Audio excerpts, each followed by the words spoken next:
General की रहने वाली है अपनी 158 से 165 के बीच में, ओबीसी की रहने वाली है 154 से 160 के बीच में, और एससी की रहने वाली है 143 से 150 के बीच में, और वहीं एसटी की बात करें तो 140 से 48, और वहीं डब्ल्यूएस की बात करें तो 153 से 159। और वहीं अपन बात करते हैं हैंडीकैप लोगों की, तो उनकी रहने वाली है अपनी 130 रहने वाली है, 130 के आसपास, 135-30 के आसपास रहने वाली है हैंडीकैप वालों की।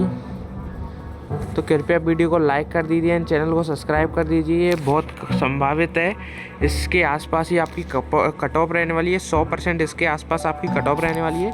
कृपया वीडियो को लाइक कर दीजिए एंड चैनल को सब्सक्राइब कर दीजिए। तो इस तरह संभावित आपकी कट ऑफ रहने वाली है। तो मिलते हैं नेक्स्ट वीडियो में, तब तक के लिए बाय बाय एंड चैनल को सब्सक्राइब कर दीजिए। मिलते हैं नेक्स्ट वीडियो में, धन्यवाद।